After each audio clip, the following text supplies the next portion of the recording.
In 1513, a disgraced Florentine diplomat wrote a brutal manual for power in his cold, dark study. Niccolò Machiavelli had lost everything: his position, his influence, his fortune. The republic he had served lay in ruins, conquered by the very forces he had tried to resist. In his exile, watching foreign armies march through Italian streets, he penned words that would echo through centuries. Everyone sees what you appear to be. Few experience what you really are. He dedicated his masterwork to Lorenzo de' Medici, hoping to secure his return to political life. The gambit failed. Machiavelli never regained power, but his book became immortal, a handbook for rulers who understood that morality and effectiveness operate in separate realms. 5 centuries later, in the halls of the Kremlin, another man would master those same dark arts of statecraft with a precision that would make even the Florentine master pause in cold admiration. What would the father of realpolitik make of Vladimir Putin, a former KGB operative who rose from the shadows of a collapsing empire to become one of the most feared and effective leaders in modern history? How would the man who advised that it is better to be feared than loved analyze a ruler who has mastered both ancient tyranny and cutting-edge information warfare? A leader who transformed from an unknown bureaucrat into the architect of a new Russian empire, all while maintaining the facade of democratic legitimacy. I am your host, Artashes Khurshudyan, and tonight we summon the philosopher who first mapped the ruthless logic of power to examine how his lessons have been perfected by a man who treats international relations as an endless chess game where only he knows all the rules. This is Conversations with the Great Dad.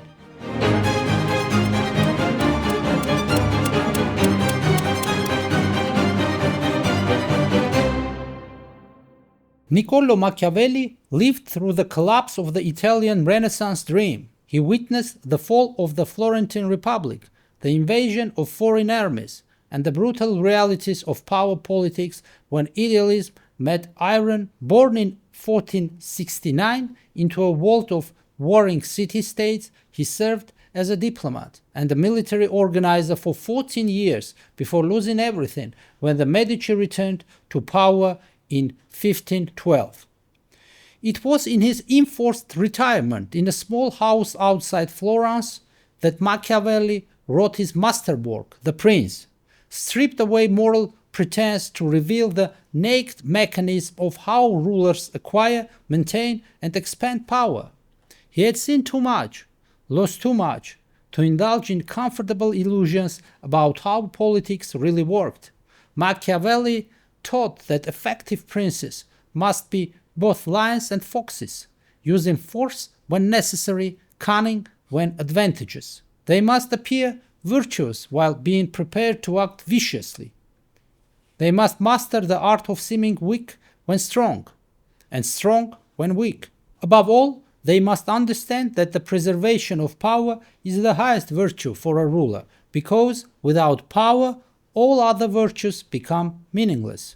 Vladimir Putin has spent over 2 decades applying these principles with surgical precision. From mid-level KGB officer watching the Soviet Union collapse in Dresden, to a municipal bureaucrat in chaotic post-Soviet St. Petersburg, to the ultimate power broker in the Kremlin, he has consolidated control, eliminated rivals, expanded Russian influence, and created a system where he is simultaneously everywhere and nowhere, visible and invisible, predictable and utterly unpredictable. Putin didn't just read Machiavelli, he perfected him for the age of nuclear weapons and social media. Maestro Machiavelli, welcome back to a world where your lessons have been weaponized with technologies you could never have imagined, by a student who may have surpassed even your darkest expectations. Dio mio, I sense a presence here both familiar and unprecedented. There is a ruler who understands power as I described it. Yet he commands technologies that make Renaissance princes look like children playing with wooden swords. But more than that, I sense someone who has lived through the collapse of an empire and rebuilt it through pure will and intelligence. You are sensing Vladimir Putin, but let's start with his origins. He was born in 1952 in Leningrad, now St. Petersburg, into a working-class family. His father was a conscript in the Soviet Navy, his mother a factory worker.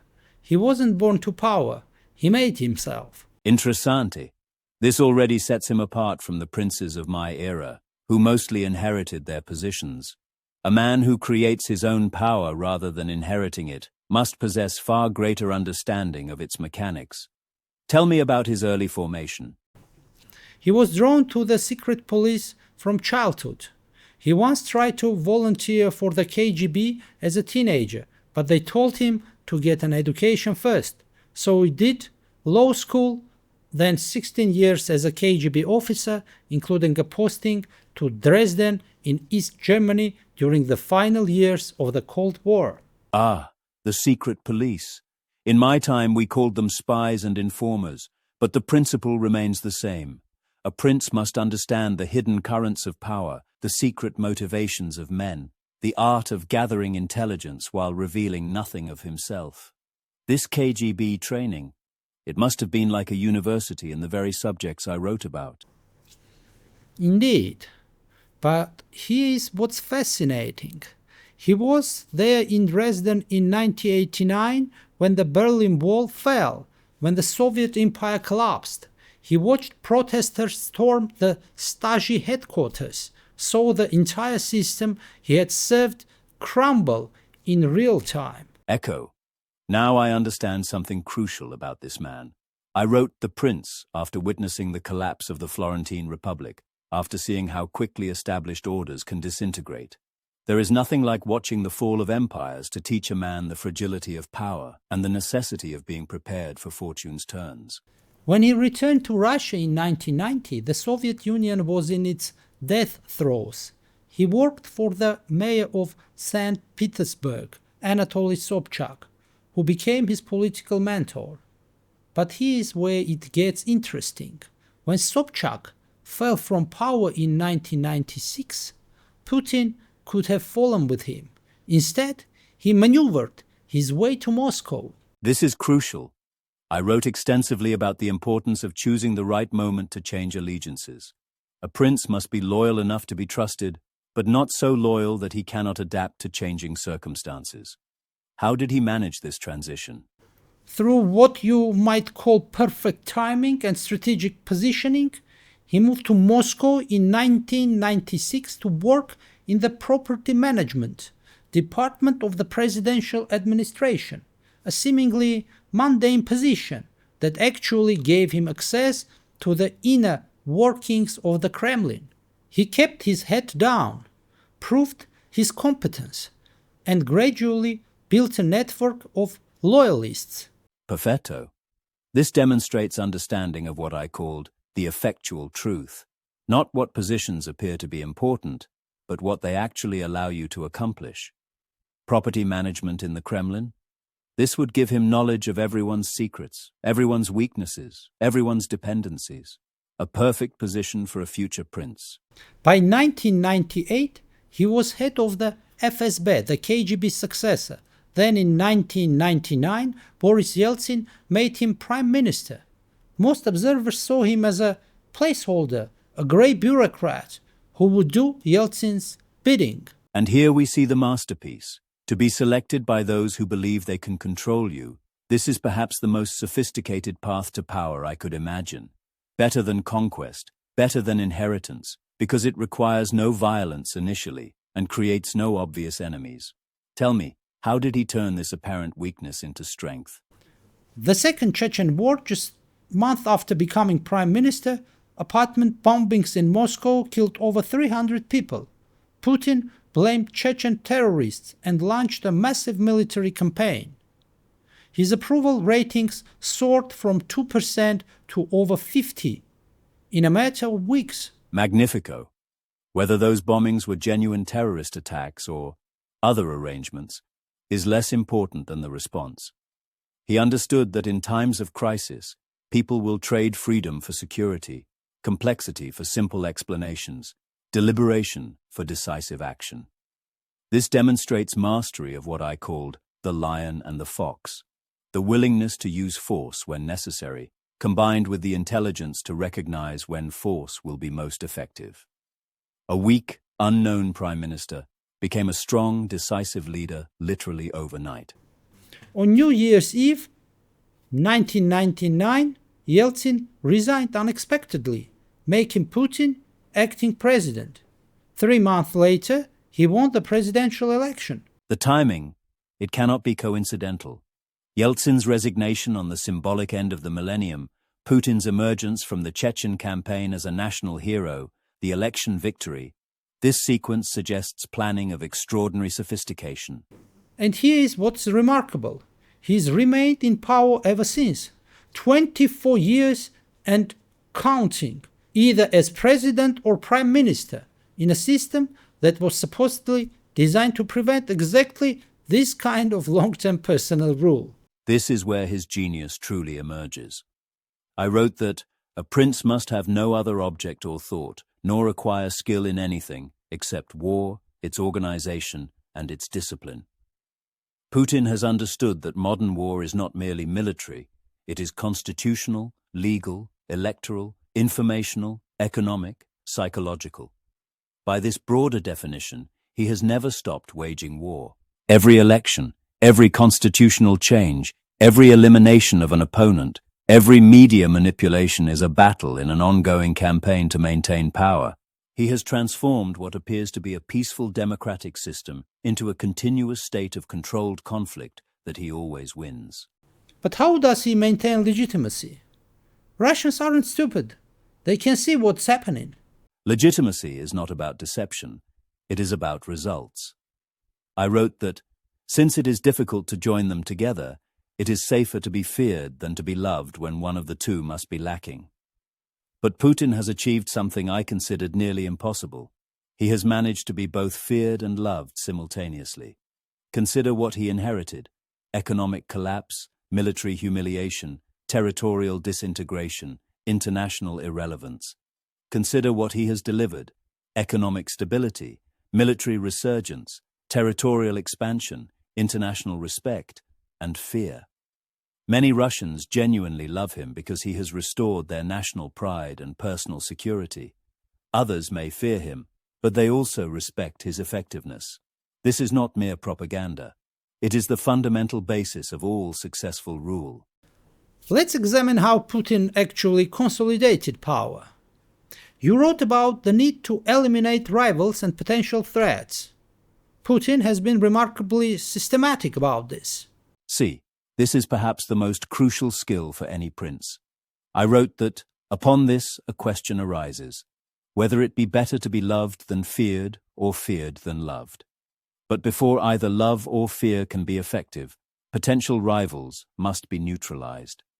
How has Putin approached this challenge? He started with the oligarchs, the business magnates, who had become incredibly wealthy and politically influential during the chaotic privatization of the 1990s. Men like Boris Berezovsky, Vladimir Gusinsky, and Mikhail Khodorkovsky essentially controlled the Russian economy and media. The classic problem of overmighty subjects. In my time, we called them condottieri, mercenary leaders who became too powerful for the state's good. How did Putin deal with them? Brilliantly, from a Machiavellian perspective. He made them an offer: stay out of politics and keep your wealth. Get involved in politics and lose everything. Some, like Berezovsky, fled into exile. Others, like Khodorkovsky, tested him and ended up in prison. Perfetto. This demonstrates understanding of what I called the necessity of choosing. He could not allow wealthy subjects to maintain both economic and political power. That would have made them rivals to his authority. But he was wise enough to offer them a choice rather than simply crushing them all. The ones who accepted his terms became dependent on his goodwill for keeping their wealth. The ones who refused became examples for the others. This is exactly the kind of strategic thinking I advocated. But he didn't just neutralize the oligarchs. He placed them with his own people, men from his KGB past, from St. Petersburg, from his inner circle. The so-called siloviki, security service veterans who now control major sectors of the Russian economy. This addresses one of the fundamental problems of statecraft: how to reward loyalty while maintaining control. I wrote that a prince ought to be slow to believe and to act, nor should he himself show fear, but proceed in a temperate manner with prudence and humanity. By placing trusted associates in key positions, Putin has created a system where personal loyalty to him is more important than institutional loyalty to the state. But because their wealth depends on his continued power, they have every incentive to protect him. It's not just business, it's an entire power structure.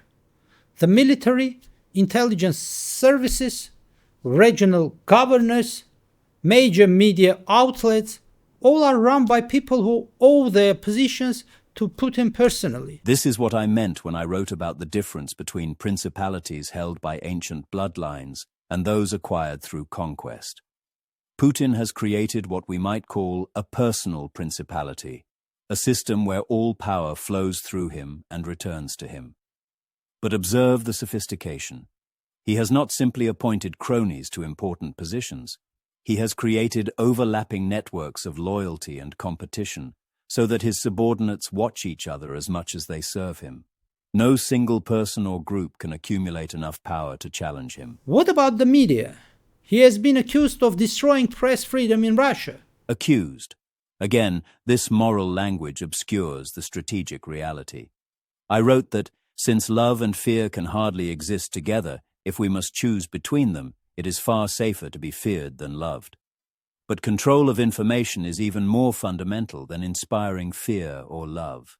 A prince must control the narrative of his rule, the interpretation of events, the very framework within which citizens understand their reality. How has he done this? From what I can sense, not through crude censorship. That would be the approach of a tyrant, not a prince. Instead, he has created a system where multiple narratives exist simultaneously, but the ones that serve his interests are amplified, while the ones that threaten him are marginalized. Citizens are not prevented from accessing alternative information. They are simply overwhelmed by the complexity of determining what is true. In such circumstances, most people default to believing whatever confirms their existing preferences or whatever comes from sources they trust. That's exactly right. Independent media still exists in Russia, but it's been pushed to the margins. The major television networks, which most Russians still use for news, present a view of reality that consistently supports Putin's policies. This is far more sophisticated than simple censorship. Instead of preventing his subjects from hearing alternative views, he has made alternative views less persuasive than his own. This requires not just controlling information, but understanding psychology, sociology, and the art of persuasion. What about political opposition? There are still elections in Russia, but they are elections that Putin always wins, no? This is perhaps the most elegant solution to the problem of democratic legitimacy. I wrote that everyone sees what you appear to be, few experience what you really are. By maintaining the forms of democracy while controlling its substance, Putin gains the legitimacy benefits of electoral victory without the risks of genuine electoral competition. Citizens can vote, opposition candidates can run, international observers can monitor, but the outcome is never in doubt. how does he ensure this? Multiple methods, I would imagine. First, control of information ensures that most citizens hear primarily positive messages about him and negative messages about his opponents. Second, administrative resources, the power of the state bureaucracy, can be deployed to support his campaigns. Third, and most importantly, serious potential opponents are either co-opted, marginalized, or eliminated before they can become genuine threats. By the time of the election, the only candidates allowed to run are those who pose no real challenge to his power. What about Alexei Navalny, who was arguably his most serious domestic opponent. Ah, here we see the iron fist beneath the velvet glove. I wrote that, since a prince is forced to know how to act like a beast, he must learn from the fox and the lion. If this Navalny posed a genuine threat to Putin's power, then Putin would have been forced to choose between allowing that threat to grow or eliminating it. The fact that Navalny was imprisoned and eventually died in prison suggests that Putin chose the path of the lion, direct force when cunning was insufficient. Doesn't this undermine his legitimacy? Only if you assume that moral legitimacy matters more than practical effectiveness. I wrote that the vulgar are always taken by what a thing seems to be and by what comes of it. Most Russians, observing Putin's treatment of Navalny, will draw one of two conclusions. Either they will approve because they see Navalny as a Western agent threatening Russian stability, or they will disapprove but recognize that challenging Putin is extremely dangerous. Both conclusions serve Putin's interests. The first group supports him actively. The second group fears him actively. Either way, his power is reinforced. This seems to create a system where change becomes impossible. Not impossible, but extremely difficult and potentially catastrophic. I wrote extensively about this problem. Highly centralized systems can be very stable, but they are also very fragile because they depend entirely on the prince's personal capabilities. Putin has created a system that works perfectly as long as he can maintain his current level of performance. But such systems do not handle succession well, and they can collapse very rapidly if the prince's judgment fails, or if external pressures exceed his ability to manage them. Let's talk about your famous metaphor, the lion and the fox. How has Putin embodied both aspects? This metaphor has proven remarkably durable. I wrote that a prince, therefore, being compelled knowingly to adopt the beast, ought to choose the fox and the lion, because the lion cannot defend himself against snares, and the fox cannot defend himself against wolves. Putin has demonstrated mastery of both natures in ways that would have been impossible in my era. The technologies of modern warfare, surveillance, and communication have made both the lion and the fox far more powerful than I could have imagined. Let's start with the lion, the use of force. Putin has been involved in multiple military conflicts: Chechnya, Georgia, Ukraine, Syria. What do you make of his approach to warfare? Observe the pattern. Each conflict serves multiple purposes simultaneously. In Chechnya, he established his reputation for decisiveness and strength. In Georgia, he demonstrated to former Soviet states that defying Russia has consequences. In Ukraine, he has pursued territorial expansion while testing Western resolve. In Syria, he has projected power globally while supporting an ally. This is not the random aggression of a tyrant. It is the calculated use of force by a prince who understands that military action is merely politics by other means.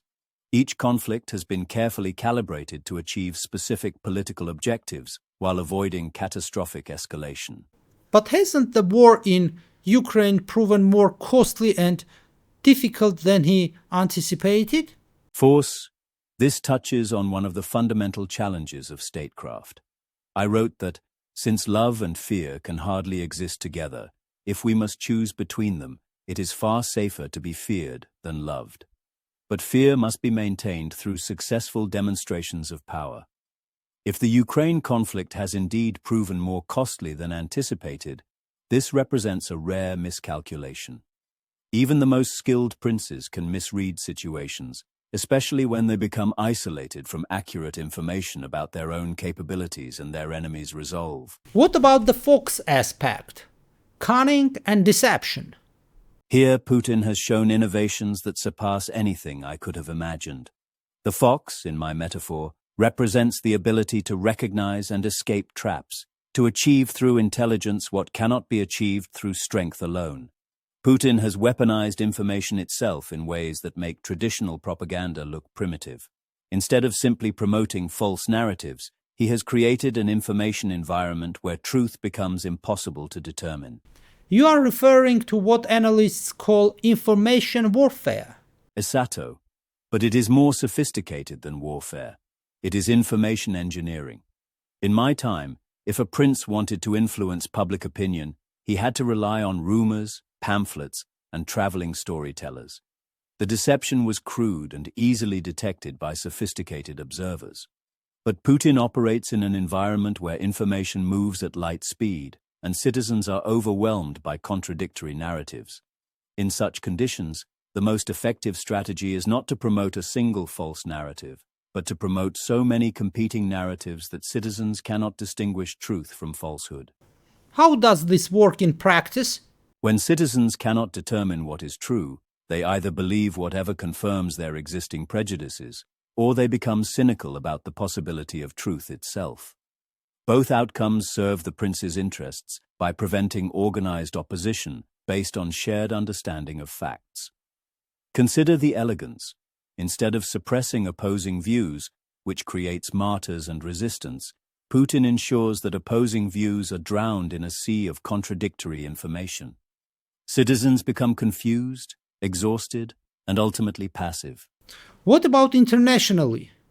Putin has been accused of interfering in foreign elections, spreading disinformation, and undermining democratic institutions in other countries. This demonstrates understanding of a principle I considered fundamental. A prince who neglects what is done for what ought to be done sooner effects his ruin than his preservation. Putin recognizes that in a globalized world, domestic stability requires international stability on terms favorable to Russia. The international order created by Western powers after the Cold War was designed to benefit them at Russia's expense. Rather than accepting this arrangement, Putin has actively worked to reshape it. How? Through what I would call asymmetric statecraft.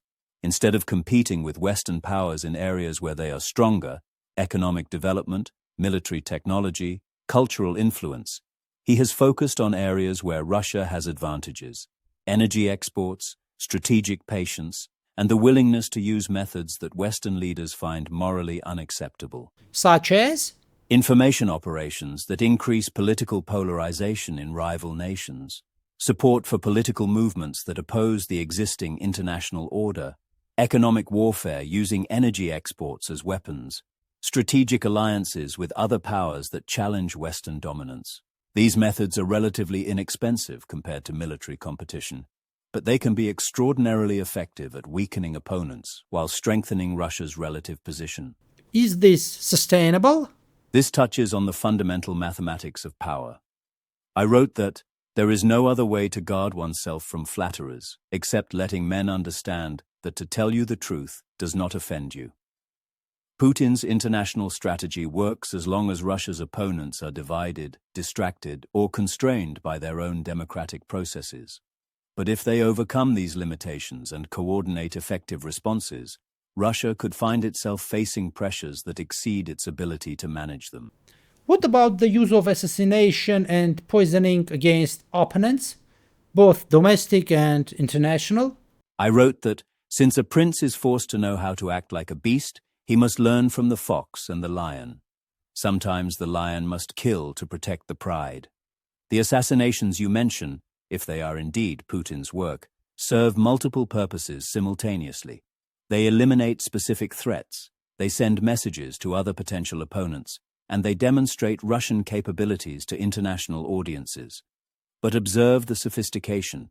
These acts are carried out with enough deniability that supporters can dismiss them as coincidence or conspiracy theory, while being obvious enough that opponents understand the message clearly. Doesn't this violate international law? International law is an interesting concept, but it exists only to the extent that powerful nations choose to observe it. I wrote that how one lives is so far distant from how one ought to live, that he who neglects what is done for what ought to be done sooner affects his ruin than his preservation. Putin appears to have calculated that the benefits of these operations outweigh the costs of international condemnation. Whether this calculation is correct depends on whether his objectives are achieved and whether the responses from other powers threaten his core interests. You lived through the rise of printing, which revolutionized how information spread. Putin operates in an age of internet, social media, and instant global communication. How do you view his mastery of information warfare? The printing press was revolutionary in my time, but what you describe sounds like the difference between a candle and the sun. The speed, reach, and volume of modern information systems must create entirely new possibilities for princes who understand how to use them. Putin didn't just adapt to the information age, he weaponized it. Russian operatives have been linked to disinformation campaigns, election interference, and the manipulation of social media platforms across the globe. This represents the evolution of statecraft itself. In my era, information warfare meant controlling what the town crier announced or what the traveling merchants reported. The reach was limited, the speed was slow, and the effects were localized. But if Putin can influence how citizens of rival nations understand their own reality, their own politics, their own leaders, this is power projection of a type that previous generations of princes could never have imagined. But how does this compare to traditional propaganda? Traditional propaganda attempts to convince people of specific false beliefs. What you describe sounds far more sophisticated. It attempts to undermine people's ability to distinguish truth from falsehood entirely. I wrote that everyone sees what you appear to be, few experience what you really are. But Putin has created a system where citizens cannot determine what anyone really is, including themselves. This is not just manipulation of information, it is manipulation of epistemology itself. Can you explain what you mean? Certamente. Epistemology is the study of how we know what we know. In stable societies, citizens share basic assumptions about how to determine truth. Trusted institutions, reliable sources, common methods of verification. But if a prince can undermine these shared assumptions, if he can make citizens doubt their own ability to distinguish truth from falsehood, then he has achieved something far more powerful than mere propaganda. He has made organized opposition almost impossible because opposition requires shared understanding of facts. Putin's Russia has been linked to spreading conspiracy theories, promoting extremist movements, and amplifying social divisions in Western democracies. Brillante.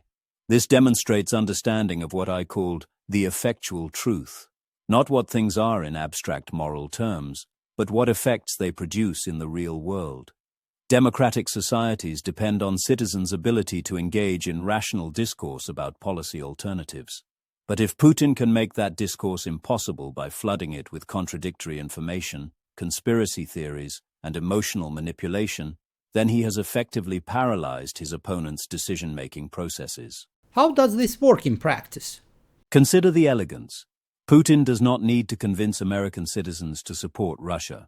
He only needs to convince them to distrust their own institutions, their own media, their own electoral processes. Once citizens lose faith in their own system, they become incapable of coordinating effective responses to external threats. This is asymmetric warfare at its most sophisticated, using the openness of democratic societies against themselves. The more democratic a society, the more vulnerable it becomes to this kind of information warfare. But doesn't this create blowback? If people can't trust information, doesn't that include information from Russian sources? You raise a profound question about the long-term sustainability of these methods. I wrote that a prince ought to be slow to believe and to act, nor should he himself show fear, but proceed in a temperate manner with prudence and humanity.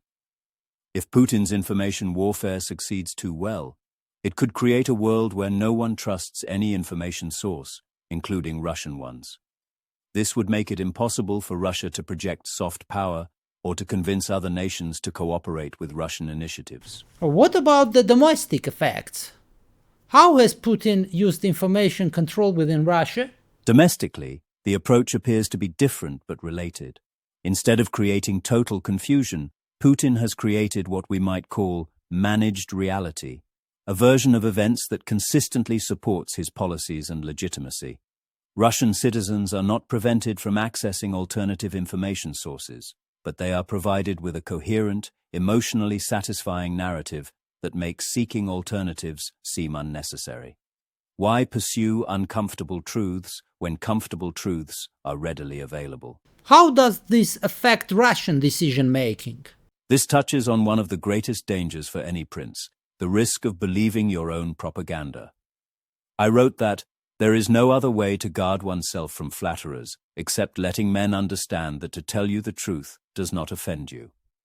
If Putin has created an information environment where even his own advisors cannot distinguish truth from manufactured narrative, then he may be making decisions based on false assumptions about reality. This could lead to catastrophic miscalculations. But is there evidence of this happening? The initial phases of the Ukraine conflict suggest that Putin may have been operating under significant misconceptions about Ukrainian resolve, Western unity, and Russian military capabilities. If so, this would represent exactly the kind of information failure that I warned could destroy even the most skilled princes. How should democratic leaders respond to this kind of information warfare? First, they must recognize that they are in a war, even if it is not a traditional military conflict. Putin is not seeking to convince Western citizens to love Russia. He is seeking to make them incapable of defending their own interests. Second, they must understand that moral outrage is not a strategy. Putin is not concerned with Western moral approval. He is concerned with Western effectiveness. The only response that matters is one that reduces his ability to achieve his objectives. Third, they must be willing to use methods that make them uncomfortable. I wrote that, since a prince is forced to know how to act like a beast, he must learn from the fox and the lion. Democratic leaders who limit themselves to methods that feel morally comfortable may find themselves consistently outmaneuvered by opponents who have no such constraints. Let's talk about economics. You wrote about the importance of managing resources and maintaining the loyalty of key supporters. How has Putin approached the economic dimension of power? Ben, I wrote that a prince ought to have two fears, one from within, on account of his subjects, the other from without, on account of external powers. Both fears are ultimately economic. Subjects revolt when they cannot feed their families. External powers attack when they sense weakness. Putin inherited a country in economic collapse. The Soviet system had failed, privatization had created massive inequality, and the state was effectively bankrupt. How did he transform this into a foundation for power? Initially, he benefited from rising oil and gas prices in the beginning of 21st century. Russia's natural resources provided enormous revenues that he could use to fund his political system. Perfetto. This demonstrates understanding of what I called the foundation of states. Ultimately, all power rests on economic resources. But observe the sophistication. Putin did not simply distribute these resources randomly. He used them strategically to build loyalty and eliminate opposition. How so? First, he ensured that the general population experienced enough improvement in living standards to support his rule. Russians remember the chaos of the 1990s when pensions went unpaid and basic services collapsed. Putin's early years provided economic stability and modest prosperity. Second, he created a system where the wealth of the elite depends entirely on their loyalty to him. The oligarchs who accepted his terms became richer than ever, but their wealth could be confiscated instantly if they challenged his authority. What about the role of natural resources in Russian foreign policy? This is perhaps Putin's greatest innovation in statecraft, the use of economic dependency as a weapon of war. I wrote about the importance of controlling fortresses, but Putin has understood that in the modern world, energy infrastructure is more important than military fortifications. And how does this work? By making European nations dependent on Russian energy supplies, Putin created a situation where they must consider the economic costs of opposing him. This is not mere commerce. It is strategic leverage converted into political influence. When Putin threatens to cut off gas supplies or raises energy prices, he is not just conducting business. He is conducting warfare by economic means. European leaders must weigh their moral objections to his policies against the practical consequences of energy shortages, economic disruption, and political instability. But hasn't this strategy backfired since the Ukraine invasion? Europe has been rapidly reducing its dependence on Russian energy. See, this illustrates one of the fundamental risks of economic warfare. It can provoke responses that ultimately weaken your position. I wrote that he who neglects what is done for what ought to be done sooner effects his ruin than his preservation. If Putin calculated that European dependence on Russian energy would prevent a strong response to his invasion of Ukraine, he appears to have miscalculated. The invasion was so threatening to European security that they were willing to accept significant economic costs to reduce their vulnerability to Russian pressure. What about sanctions? The West has imposed unprecedented economic sanctions on Russia since 2014, escalating dramatically after the Ukraine invasion. Sanctions represent an interesting test of my theories about the relationship between economics and power. I wrote that a prince ought to have two fears, one from within, on account of his subjects, the other from without, on account of external powers. Putin's challenge is to maintain domestic support, while his country faces increasing economic pressure from abroad. So far, he appears to have succeeded.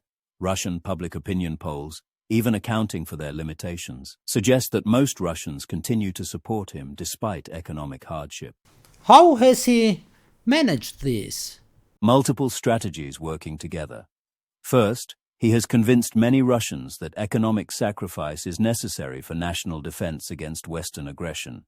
This transforms economic hardship from a sign of government failure into a patriotic duty.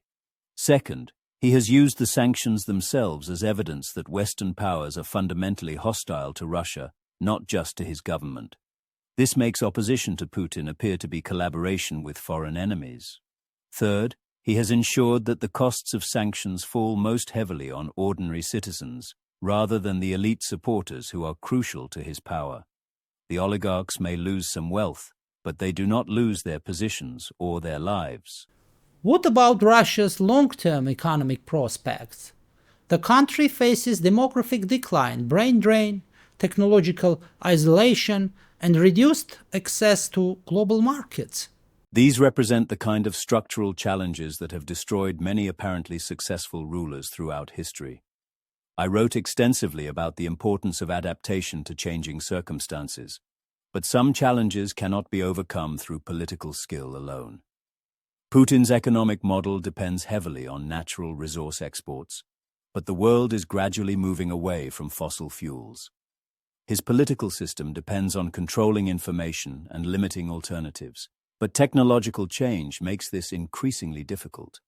His international strategy depends on exploiting divisions among his opponents, but his actions have actually increased their unity and resolve. Does this mean his system is unsustainable? All political systems are ultimately unsustainable. The question is how long they can persist and how they will end.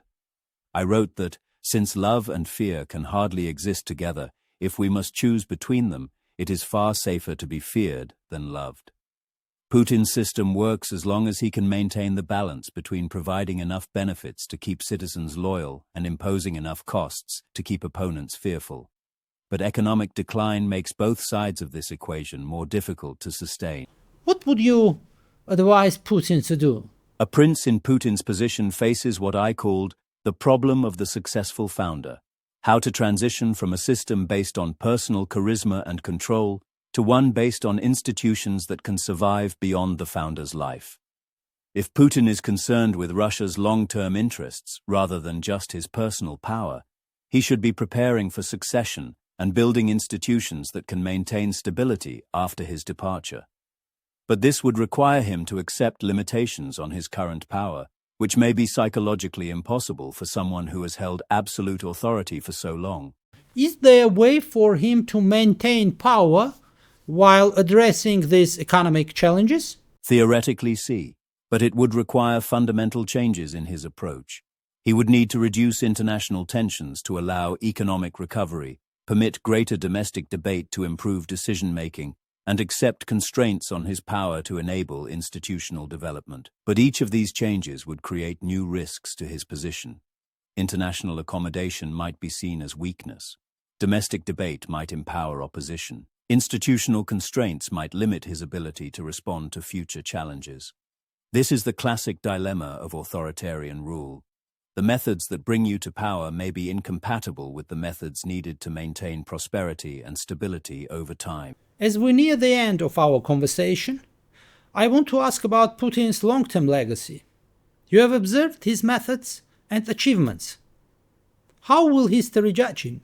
History judges princes by two criteria: effectiveness during their reign and the condition in which they leave their state.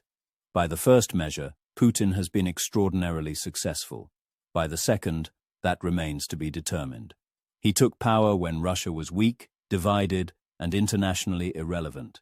He leaves it, or will leave it, as a major power that shapes global events, commands respect and fear, and has restored much of its historical territory and influence. But at what cost? This is the eternal question of statecraft. I wrote that the end justifies the means, but only if the end is actually achieved and sustainably maintained. Putin's methods have been brutal, but they have also been effective at achieving his apparent objectives. The question is whether those objectives serve Russia's long-term interests or merely Putin's personal power. This distinction matters enormously for how we evaluate his legacy. How do you see that distinction? If Putin's primary goal was to restore Russian power and influence, then his methods can be evaluated in terms of their effectiveness at achieving that goal. The suppression of opposition, the control of information, the use of force, all might be justified if they were necessary for Russia's revival. But if his primary goal was to maintain his personal power, then the same methods become mere selfishness disguised as patriotism. The restoration of Russian influence becomes a byproduct of personal ambition rather than its purpose. Which do you think it is? Both, probably. The most effective princes are those whose personal interests align with their state's interests. Putin's desire for power and Russia's need for strong leadership may have coincided during his early years, making his methods serve both purposes simultaneously. But over time, these interests may have diverged. What serves Putin's personal power may no longer serve Russia's long-term interests. This is when even successful princes begin to become liabilities rather than assets. What are Putin's greatest vulnerabilities as we look toward the future? The fundamental vulnerability of any personalized system: it cannot survive the prince. Putin has created institutions, but they serve him rather than Russia. When he eventually leaves power, through death, incapacity, or overthrow, there is no clear mechanism for stable succession. This is not merely a problem for Putin personally, it is a problem for Russia. I wrote that a prince ought to be slow to believe and to act, nor should he himself show fear, but proceed in a temperate manner with prudence and humanity. But Putin has created a system where prudence and humanity are less important than loyalty to him personally. Are there other vulnerabilities? The economic constraints we discussed earlier represent existential threats. Putin's system depends on his ability to provide both security and prosperity to his supporters. If economic decline makes this impossible, even the most loyal supporters may begin to question their allegiance. Additionally, his international strategy depends on his opponents remaining divided and ineffective. If Western powers overcome their internal divisions and coordinate effective responses to Russian actions, Putin could find himself facing pressures that exceed his ability to manage. What lessons should other leaders learn from Putin's example? For democratic leaders, understand that your competitors may not share your assumptions about legitimate behavior. Putin has demonstrated that information warfare, economic coercion, and strategic patience can be more effective than military force in achieving political objectives. Democratic systems that cannot adapt to these realities will find themselves consistently outmaneuvered by those who understand power more clearly. For authoritarian leaders, Putin has shown how to modernize classical authoritarianism for the information age, but they should also observe his vulnerabilities, the dependence on personal capability, the difficulty of succession, the long-term costs of confrontation with more economically powerful rivals. Do you see Putin as a successful student of your teachings? He is perhaps the most successful practical application of my principles in the modern era. He has demonstrated that the fundamental dynamics of power I described in Renaissance Italy apply equally to nuclear superpowers in the information age. But I must emphasize, I wrote The Prince as a manual for acquiring and maintaining power, not as a moral guide for how power should be used. Putin has proven that my methods work, but whether they serve higher purposes is a question for philosophers and historians. Any final thoughts on Putin's place in history? He will be remembered as a prince who understood his historical moment and acted upon it with extraordinary skill. Whether he will be remembered as a great leader depends on whether his actions ultimately strengthened or weakened the nation he served. The true test of any prince is not how effectively he accumulates power, but how wisely he uses it. Putin has mastered the first challenge. History will judge whether he succeeded at the second. Maestro Machiavelli, as you return to observe the eternal dance of power and ambition, what final wisdom would you offer about leadership in our modern age? That the fundamental nature of power has not changed since my time, only its instruments and scale. Technology evolves, but human nature remains constant. Leaders who understand this will always have advantages over those who believe that moral rhetoric or institutional procedures can substitute for clear thinking about interests and capabilities. Putin has succeeded because he understands that power is not about being loved or being right. It is about being effective. Whether his effectiveness serves higher purposes is a question for philosophers and historians. For princes, the question is simpler. Does it work, and for how long? The modern world offers new tools for the ancient arts of statecraft. Information warfare, economic leverage, technological manipulation.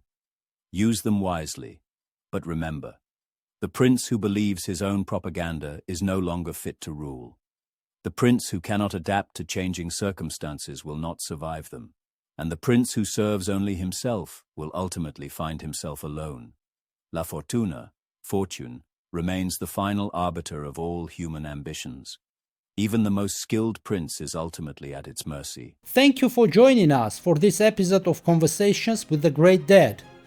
Next time, we'll summon Saint Augustine to talk on AI and spiritual practice, faith, technology, and the search for divine truth in the digital age. Until then, remember, in the game of power, there are no permanent victories, only temporary advantages.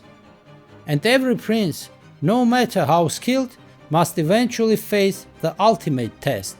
What happens when the music stops? This episode was inspired by Niccolò Machiavelli's The Prince and discourses on Livy, as well as contemporary analysis of authoritarian leadership and information warfare. Special thanks to the Institute of Strategic Studies and the Machiavelli Research Center.